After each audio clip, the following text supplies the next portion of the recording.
How much does your price tag cost? Please raise your hand if you're wearing Nike.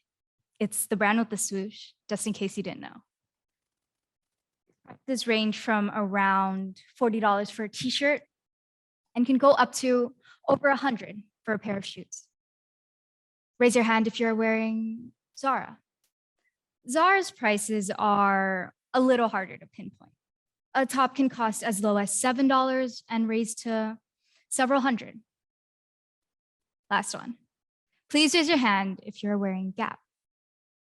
An average pair of jeans cost around $60, and an average t-shirt cost around $20. When I look at these prices, I wish they were the only things I had to worry about.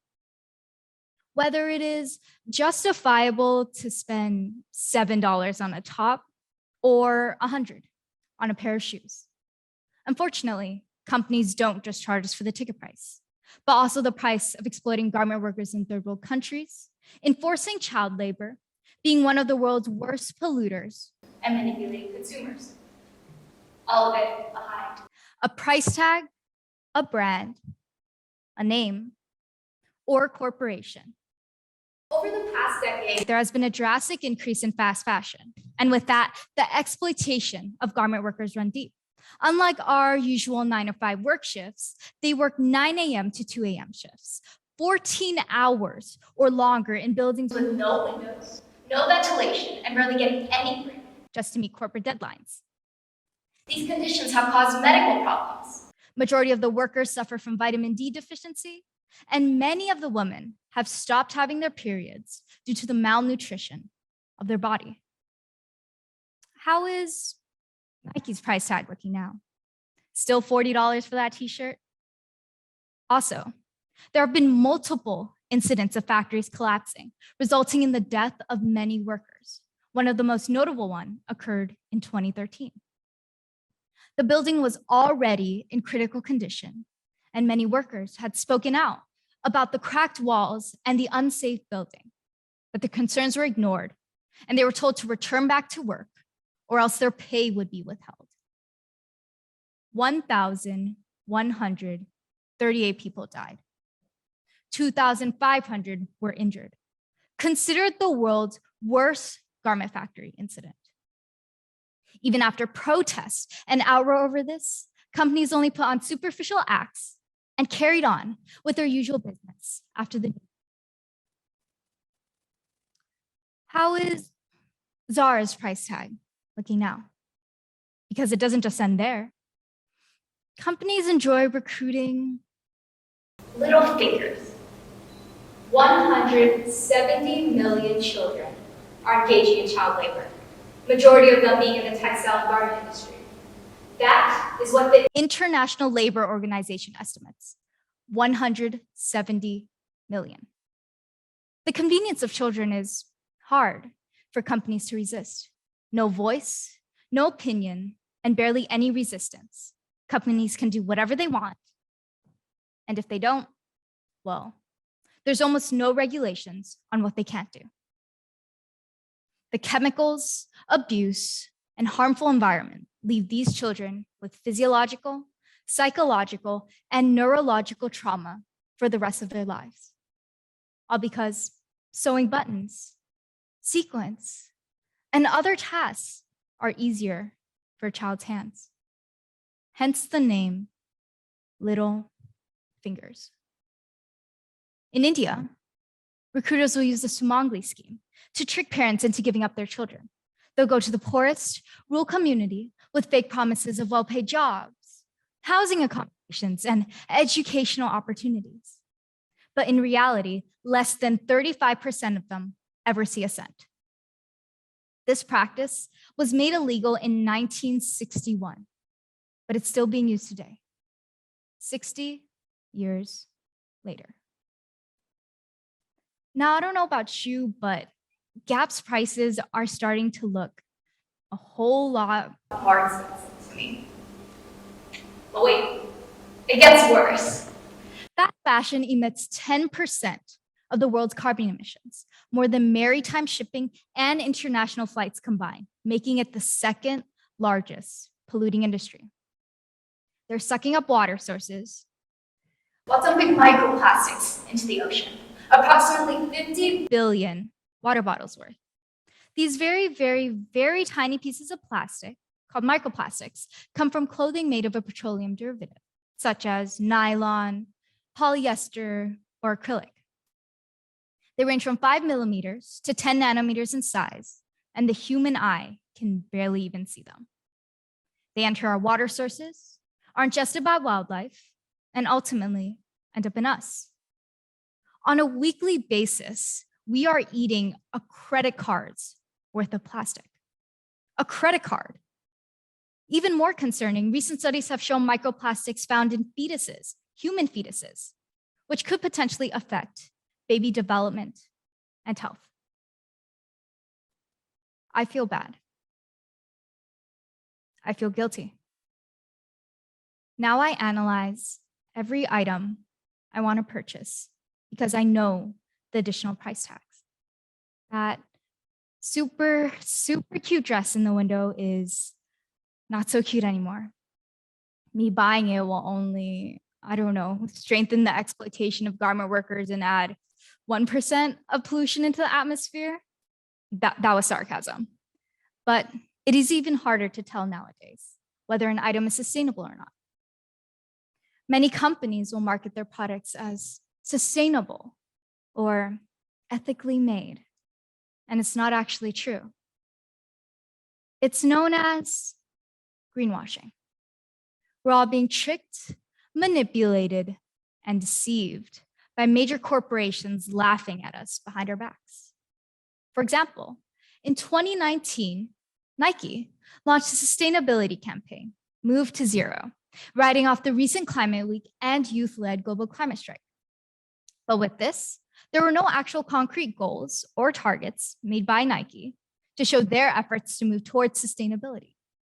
Even their chief sustainability officer referred to climate correction as a crazy dream. A crazy dream. With this, do you know what Nike's net worth is? 34.8 billion USD. Gap? 10.4 billion USD. Zara's? 72 billion USD. When will these companies think their price tag has become too expensive? They all not only have the financial means to stop this, but the ability. Take Adidas, for example, one of the world's most well-known athletic brand. On Good On You, a website that rates clothing sustainability, Adidas is given a good, which is essentially a 4 out of 5 stars. Majority of their products contain recycled materials, and they have an absolute goal in reducing greenhouse gas emissions by 2050. They also release detailed information regarding their suppliers' policies, audits, and remediation processes. With all these ethical factors taken into consideration, Adidas's net sales actually grew 6% to 23.6 billion USD in 2019. Why is it not possible for other brands? Even countries have been stepping in to hold companies accountable. Sweden recently passed a new chemical tax on clothing. France started a pact with multiple corporations. And in the US, there are multiple laws to protect consumers and reduce waste. And now you guys have also learned about 9 minutes worth of new knowledge on fast fashion and its effects on us, the people around us, and the world. But how do we change?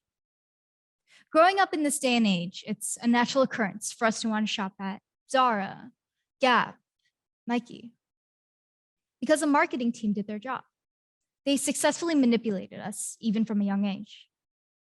I remember how ashamed I used to feel to only be able to shop at the clearance section and never being able to go to stores like Justice or Abercrombie and Fitch. Everyone seemed to have the newest clothing. And if I could, I probably would have bought all the newest trends too. I'm a product of my environment, and so are you. Of course, you don't have to be perfect. You don't have to help by changing the world. Unfortunately, I still shop fast fashion sometimes, but you can go thrifting, whether that's online, offline, or from people you know. Recently, I've been going to my aunts, uncles, or just any family member, asking them for their old and unwanted clothing, though my parents think it's a little weird. Or you can try starting a pact with your friend. I started one, my friend, only 10 fast fashion items per year. Maybe try looking into sustainability groups. There's one called the Sustainable Apparel Coalition, based in San Francisco, that works to hold companies accountable for their actions. Or another one called EcoAge, based in London. They work to encourage companies to work with slow, sustainable fashion brands. Or maybe try making mindful purchases and don't overconsume. And if you're up for it, resist the temptation to buy fast fashion. Though I agree, it's hard. When I tell people about my interest in combating fast fashion, I hear, you can't make a difference. Why do you bother trying? I know you guys are thinking that too. I've also contemplated that. Why should I try so hard? Why should I try so hard to spread awareness, stop shopping fast fashion, and do so much research on this topic? I'm one person in a world of 7 billion people. What difference can I make? But the way I like to think about it is, I trust that there are also millions of others out there like me working to combat fast fashion, whether that's through protesting, petitioning, or simply thrifting and extending the lives of the clothes they already have. Anything can create a change. If anything, it helps at least that much more. The $7 top, $60 jeans, and $100 shoes have become too expensive for me. I don't want to pay for the price of Nike, Gap, and other fast fashion brands' exploitation. And I doubt you would too. But the first step by yourself is always daunting. So trust that everyone in this room, everyone watching, and hopefully 1% of the world, that's 70 million people, will also take one step alongside you. So raise your hand if you want to join us all in decreasing our price tags. Thank you.